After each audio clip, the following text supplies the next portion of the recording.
ದೇಶದ ರಾಜಕೀಯದಲ್ಲಿ ಮತ್ತಷ್ಟು ದೊಡ್ಡ ಬೆಳವಣಿಗೆ.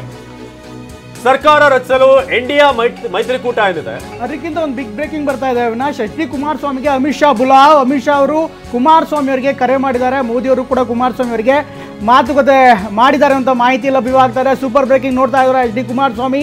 ಈಗ ಅಮಿತ್ ಶಾ ಮತ್ತೆ ಕುಮಾರಸ್ವಾಮಿ ಇಬ್ರು ಕೂಡ ದೂರವಾಣಿ ಮೂಲಕ ಮಾತುಕತೆ ಆಗಿದೆ. ನಾಳೆ ದೆಹಲಿಯಲ್ಲಿ ನಡೆಯುವಂಥ NDA ಸಭೆಗೆ ಕುಮಾರಸ್ವಾಮಿ ಅವರನ್ನು ಆಹ್ವಾನ ಮಾಡಲಾಗಿದೆ. ಎಚ್ ಡಿ ಕುಮಾರಸ್ವಾಮಿಗೆ ಅಮಿತ್ ಶಾ ಅವರು ಬುಲಾವ್ ಮಾಡಿದ್ದಾರೆ. ಈ ಒಂದು ನಾಳೆ ನಡೆಯುವಂಥ ಸಭೆ ಏನಿದೆ ಸಭೆಗೆ ಬರಬೇಕು ಅಂತ ಸೂಚನೆ ಕೊಟ್ಟಿದ್ದಾರೆ. ಹೀಗಾಗಿ ನಾಳಿನ ಏನು ಸಭೆ ಇದೆ ಅದಕ್ಕೆ ಕುಮಾರಸ್ವಾಮಿ ಕೂಡ ಸಹಜವಾಗಿ NDA ಪಾರ್ಟ್ನರ್ ಆಗಿ ಹೋಗ್ತಾ ಇದ್ದಾರೆ.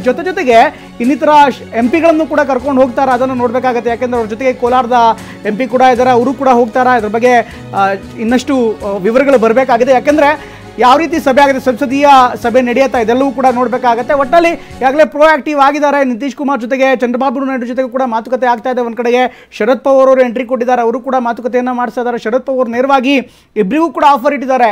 ನಿತೀಶ್ ಕುಮಾರ್ಗೆ ಅತಿ ದೊಡ್ಡ ಒಂದು ಅವಕಾಶ ಇದೆ ಅನ್ನುವಂಥ ಮಾತನ್ನು ಈಗಾಗಲೇ ಇಂಡಿಯಾ ಒಕ್ಕೂಟದ ನಾಯಕರು ಕೂಡ ಹೇಳ್ತಾರೆ. ಸಹಜವಾಗಿ ಈ ಒಂದು ಬೆಳವಣಿಗೆ ಹೊಸ ತಿರುವನ್ನು ಪಡ್ಕೊಳ್ತಾ ಇದೆ. ಒಂದು ವೆರಿ ಇಂಟ್ರೆಸ್ಟಿಂಗ್ ಅಂದರೆ ಇನ್ನು ದೇಶದ ರಾಜಕಾರಣದಲ್ಲಿ ಯಾವೆಲ್ಲ ಡೆವಲಪ್ಮೆಂಟ್ಗಳಾಗ್ತಾ ಇದೆ, ರಾಜ್ಯದ ರಾಜಕಾರಣವನ್ನು ನೋಡಿದ್ರೆ ನಿಖೇತ್ ಎಲ್ಲ ಒಂದು ಕಡೆಗೆ ಹಳೆ ಮೈಸೂರು ಭಾಗದಲ್ಲಿ ಒಕ್ಕಲಿಗರ ಪ್ರಾಬಲ್ಯ ಇರುವಂಥ ಕ್ಷೇತ್ರದಲ್ಲಿ ಎಲ್ಲ ಕಾಂಗ್ರೆಸ್ ಫೇಲ್ ಆಗಿರೋದು ನೋಡಿದ್ರೆ ಮುಂದಿನ ದಿನಗಳಲ್ಲಿ ಕಾಂಗ್ರೆಸ್ನ ರಾಜಕೀಯ ಹೇಗಿರುತ್ತೆ ಅಂತ ಅನ್ಸುತ್ತೆ. ಯಾಕಂದರೆ ಅಹಿಂದ ಕ್ಷೇತ್ರಗಳು ಯಾವುದಿದೆ, ಕಲಬುರಗಿ ಇರ್ಬೋದು, ಬೀದರ್ ಇರ್ಬೋದು, ಬಳ್ಳಾರಿ ಇರ್ಬೋದು, ಚಾಮರಾಜನಗರನೇ ಇರ್ಬೋದು, ಈ ಭಾಗದಲ್ಲಿ ಒಳ್ಳೆ ಪರ್ಫಾರ್ಮೆನ್ಸ್ ಆಗಿದೆ. ಏನು ಹೇಳ್ತೀರಿ?